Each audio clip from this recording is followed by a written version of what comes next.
Welcome back, everybody, to your daily update on the state of the Malazan Empire, and we're back with talking about Reaper's Gale, Book 2 today. Why I started it today, I'm 3 chapters in, which is sort of the halfway point, so I suspect we'll have the rest of it on Monday, because tomorrow and on Sunday I have other ideas. We'll see what that will be like. But yeah, that's it, so I guess we'll get started right away. Cheers.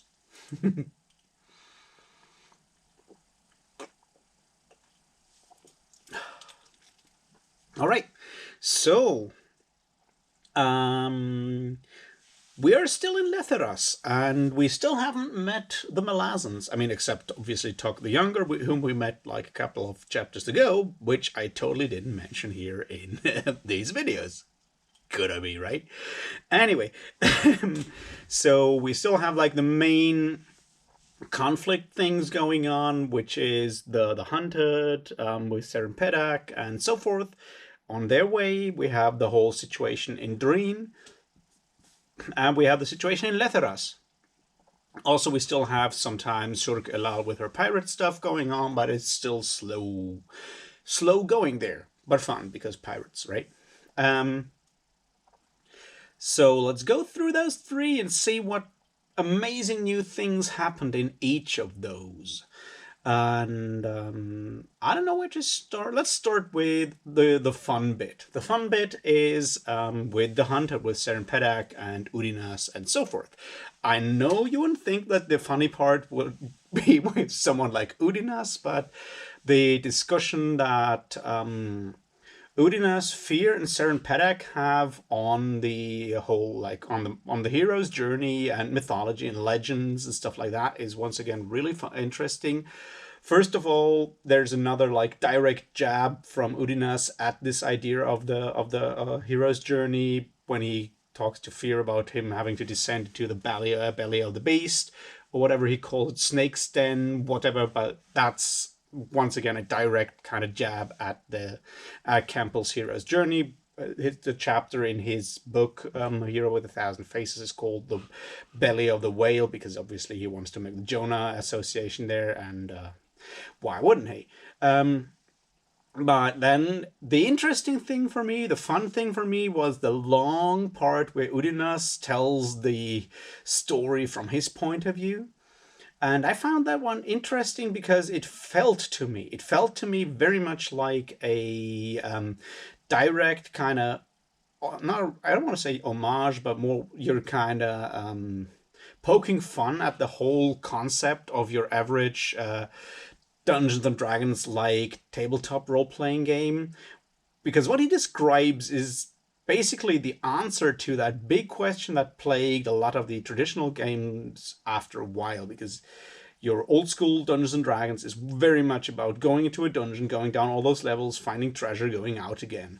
And at some point, that was totally fine, because when you look at how that evolved, it was through chainmail, which was a sort of war game system, and they just added magic and stuff to it after a while. Well, with chainmail they did that, and then they turned it into Dungeons and Dragons. But the point is that for this kind of war game, you don't need a background story. You just need the terrain, and it's all about moving your units, or just in this case your one hero, through these fields and overcoming all these battles. And after a while of like adding more like narrative layers and stuff onto it, people were starting to ask exactly those questions that Udinas is answering there. These questions like, how does the economy of a dungeon actually work? What do all those orcs and goblins and whatnot, what do they all eat? Why is there all that treasure? And there have been over time very interesting, funny, and elaborate answers to that to that question. Sometimes within the rules, sometimes there was like, for example, what was it? Monsters, which is a version of the Tunnels and Trolls role-playing game where you play the monsters in that dungeon as the players have to come up with these ideas of how does that all work. And on the other hand, then later on, obviously there is Kobolds Ate My Baby, which pokes a ton of fun at this idea of these evil people, evil monsters, in this case, kobolds, being evil, but actually not being evil, but just having to find food because they're hungry. Anyway, that the fun side of that is obviously really interesting. It's like very much a typical nerd behavior, is like trying to actually make your like fantasy war game adventure have suddenly fit to real world logic, which it never really does. It's like there's no reason for a temple of elemental evil to exist. It just doesn't make any sense. And you never ask where they get all their foodstuffs from, unless they obviously rob caravans all the time. And the question is, how long does that work? So yeah, Udinaz talking about that is obviously a very fun thing on the one hand, but on the other hand, there's a serious note to it as well. And I feel that's the one that we should also talk about. And that kind of goes into the same direction as the idea of summoning demons and enslaving them. And that being sort of accepted in a lot of fantasy and a lot of fantasy gaming and stuff like that. And that is the fact of mowing down all those monsters. Now, once again, that's the point, is that when you come at it from that kind of story, or in a lot of fantasy stories, you have all these opponents that are just mowed down and evil by nature. Now, obviously, Tolkien found some relatively okay reasons why orcs are evil. Okay, within the story, like, is what I'm trying to say. But a lot of other games, a lot of fantasy later on, and games especially, didn't do that. And there's a long debate about these kind of things that I don't want to get too deeply into. I just want to say that, like, when I first played, ages ago, when I first played as a player, ran through what is it, Keep on the Borderland, one of those really early Dungeons and Dragons adventures modules, and you have basically exactly that. You have your keep, and you have, in like the forest behind the keep, you basically have these the caves of chaos, or whatever they're called, and they're like a complex of caves, and you can go in there, and there's different types of monsters in there. No one ever asks of, like, I'm not really ever asked about why there's orcs living next to kobolds and goblins and trolls, and what weird kind of stuff you find in some of the deeper caves there. So there's that question obviously there, but there's another situation. Now, we came onto a situation where we killed a lot of kobolds, and we didn't ask because obviously they're monsters. And then suddenly we found a cave full of kobold babies, kobold kids. And the question was like, what do we do now? Do we kill them, become slayers of children, as they say?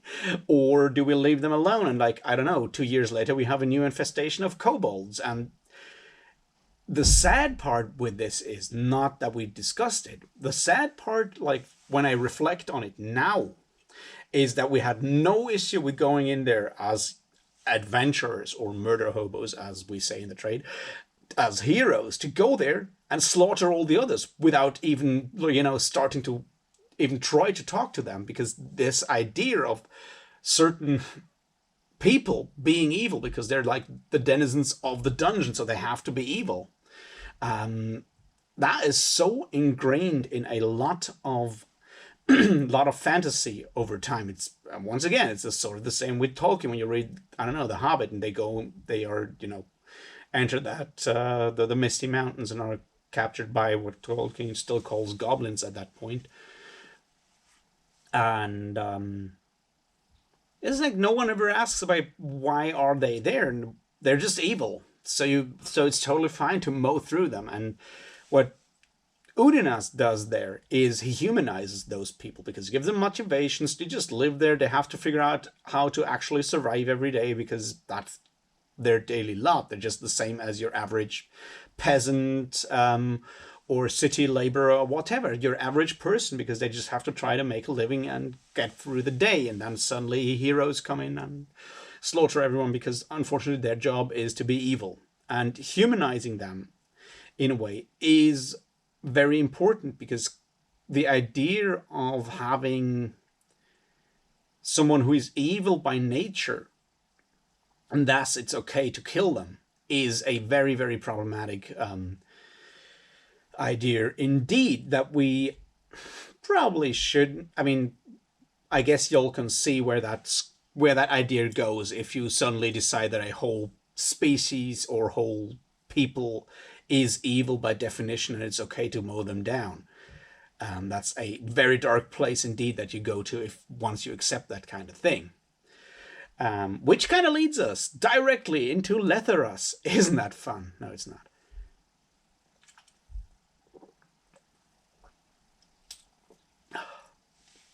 Where there is a, where you have your, where we have more of the whole patriotists stuff going on. And I will definitely go deeper into the patriotists at some point. Maybe tomorrow. We'll see. But one of the things I wanted to point out today is the scene of where the patriotist agent in the palace kidnap Nissel, the first concubine, and we have the point of view of that one officer of the palace guard. And I already forgot his name because who fucking cares about that guy? But he's a fascist. That's the point. Because what you see there, his thoughts about this idea of that the Edur are superior to not the Edur, the Letherii are superior to everyone else, and Karos Invictad has explained all of that, and this is the really interesting and really problematic system in there. It's a fascist, in this case also racist position that he has there. The idea of accepting Karos Invictad as this absolute genius, and we see the same with Tanal Yathwana, although his perspective is broken up by all the contact with Yanal. I suck at names, and I always confuse her with the Queen, because one of them is Janal and the other one is Yanal or whatever. Audiobooks are not always good when it comes to names, but the scholar is what I'm trying to say. Anyway, so his perspective is slowly breaking up, but the idea of someone who, by outside standards or an outside perspective, this one being either Tehol or Janal? I think it's Janal. Anyway, her perspective, they're all saying, no, he's not especially bright. He's obviously not stupid, but he's not a genius. But to his followers, his explanations make the world make sense, so they conceive of him as a genius and believe his every word. And that's a structure that you once again find in these places in our real world. And once again, I don't want to get too political here today, because this is not like me ranting about politics, which you can also get if you want to.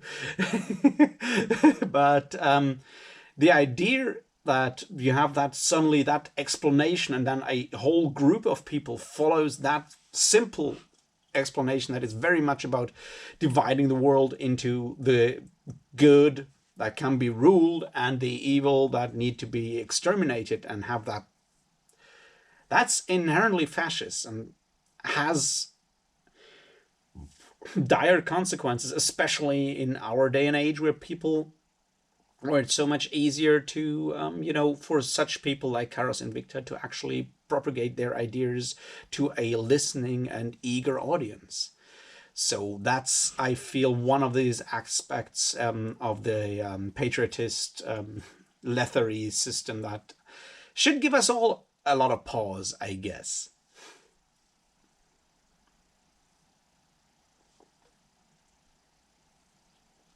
Another bit in Letherus is obviously exactly the other side, right? When you look at the situation there with the Letherii and the Edur, is that both sides are racist. In a way, the Letherii think the Edur are stupid barbarians that they can take advantage of. On the other hand, you have the Edur who think the Letherii are cheap, money-grubbing bastards. And way less worth than the Letherii, than the Edur. I have a dry throat today.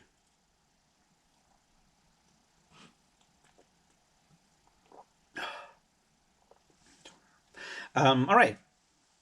And we see that in that situation where Bruthan Trana tries to talk to Tomad Sengar, where Tomad Sengar only idea is that Nissal could only be in league with Tribanganol and have basically enchanted or whatever, have gotten her hold over Rulad because of some evil tricks and stuff like that, because obviously his noble Edor's son would never ever like allow a Lethery woman to have any power over him or any get even close to him, because Tomad Sengar is, once again, he's a traditionalist, obviously he's a conservatist, and he's a racist when it comes to that, because he doesn't even allow the possibility in his mind that some Lethery might just be their equal, like his equal or whatever, when it comes to humanity.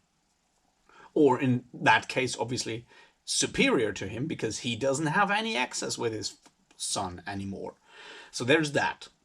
Bruthan Trana is one of the more interesting characters here, because while he's doing something that we need to talk about in the next aspect as well, and that is what Bruthan Trana does is he tries to stay true to who he is. Adventist Edward, he's obviously also a traditionalist, but he's smart enough. He's also honorable for whatever that's worth, but he tries to be an honest person, which is, tries to be a good guy. I respect that. But what he also does, that's the interesting bit there, is that he's able to look beyond the conceits of his like Edor heritage and Edor tradition, and at least start to get a grip on how things work in Letheras, because he does actually, maybe he doesn't like most of the Lethery, but he at least respects them as people able to actually, as sort of his equals when it comes to daily life and politics and stuff like that. That's a big step there. And that basically brings me to the other place where we have that situation with tradition, how much tradition must change and so forth, which is obviously the All and Red Mask.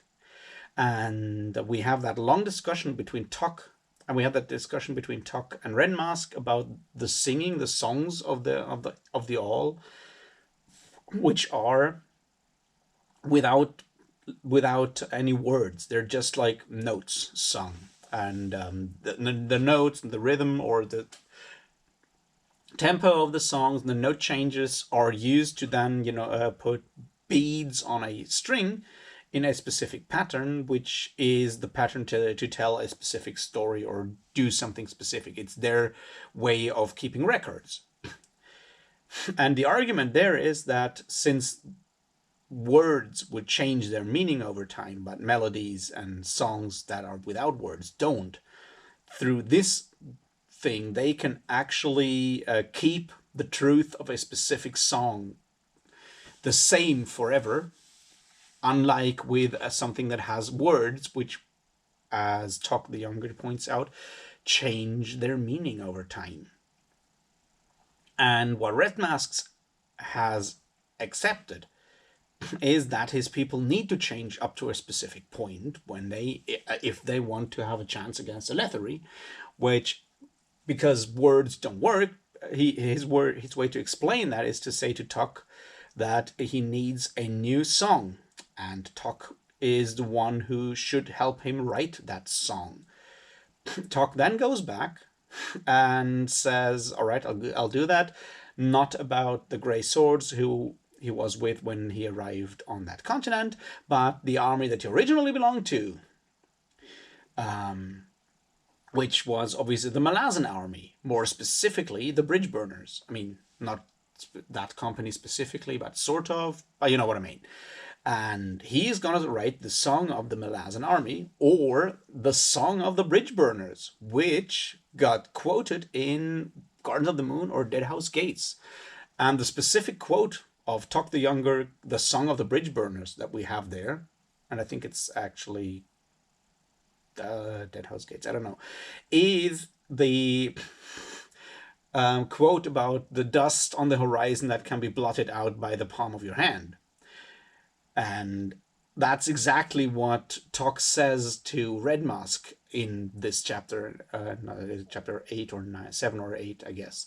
So the way, this is just a quick aside. So this is just super fascinating because, yes, those quotes at the beginning of chapters are a way to further explore the world.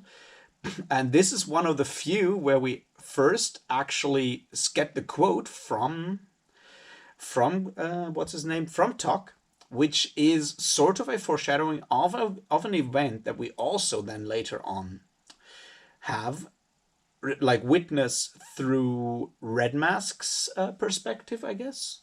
Yeah, it's Red Mask's perspective. And then the fact that that quote, that the fictional work that the quote is taken from is called The Song of the Bridge Burners, then harkens back or loops back to that demand of Red Mask to Tok, the demand Red Mask's demand of Tok to actually write him the Song of the Bridge Burners. So that's just once again one of those things why why rereading the Malazan Book of the Fallen is so important. It's also a reminder why talking to other Malazan fans is very important, but because the first person who actually pointed me to this quote being an actual event in the book was Cal from Really Good and Kind in our upcoming collab that is still not yet up, but will be hopefully really soon. So thanks, Cal, for that. All right, that was that bit about the all.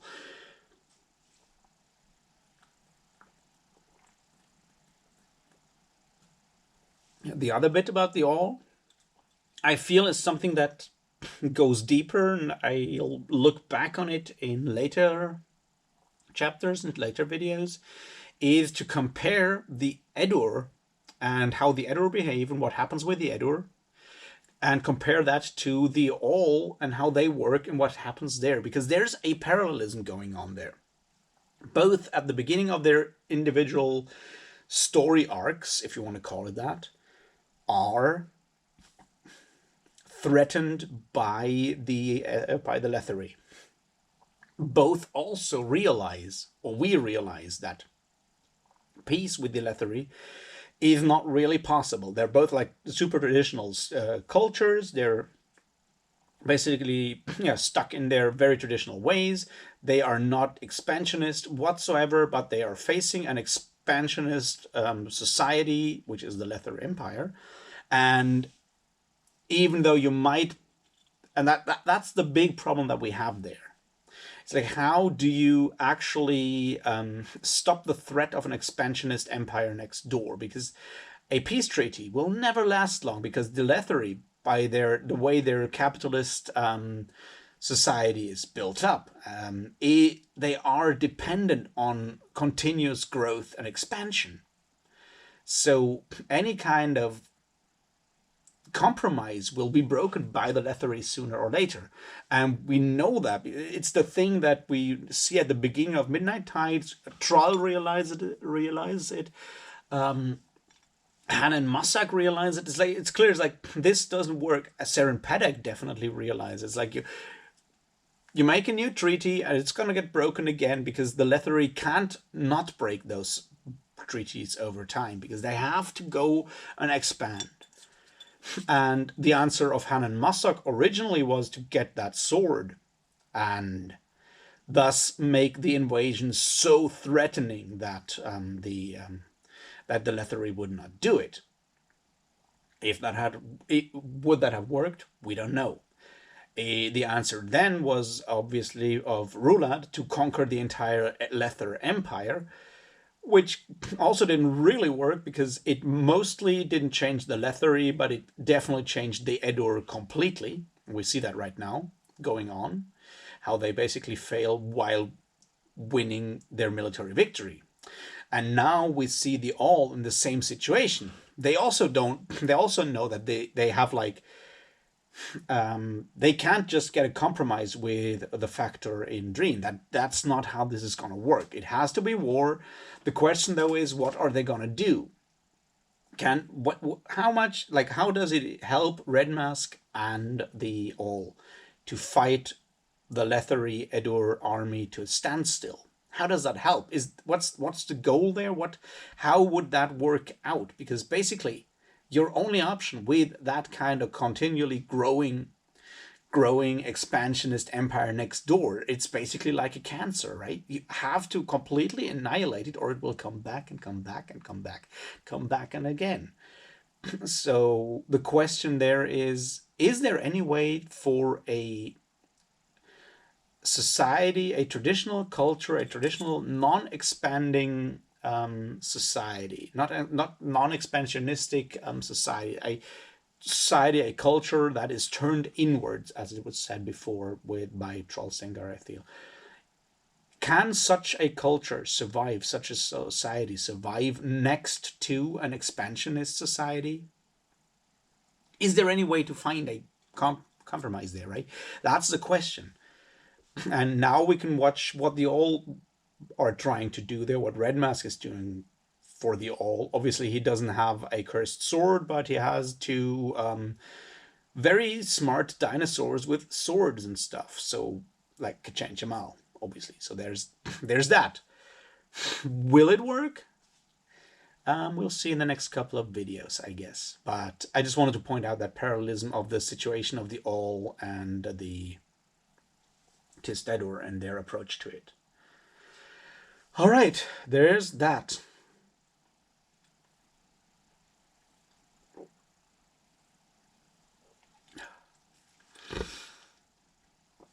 We also need to talk about what's going on in Letheras when Icarium comes to the place. He has been there before, we know that. He apparently met Karul. And there's something big going on there that is still sort of up in the air. We'll see how that will turn out. I don't feel that today is the best point to actually talk about it in more detail, because I feel we have too few pieces and I'm scared to spoil anything because I've obviously read it before. But that's why I'm not going to go into the whole Icarium does weird stuff. Icarium makes the earth tremble stuff going on. One other interesting discussion, obviously, is the debate between Fenner and the Errant. We learn a lot about the Errant and the Errant's, or at least from the Errant's point of view, and I feel that I need to think more on the Errant, obviously, because always I need to think more about things. It might just mean that I don't think enough. But my point was that the debate those two have there is very much about the role of gods, the role of the power of worshippers over their gods, and there's a lot of foreshadowing happening in that scene, is what I'm saying. So keep that in mind for later on. Put a pin in there and look at it later. That being said, I feel we're sort of at a point where I don't want to go deeper into anything today. I'll talk to you tomorrow about something, and I'll talk to you on Sunday about something, I guess. All right, until then, have a great Friday evening. Cheers.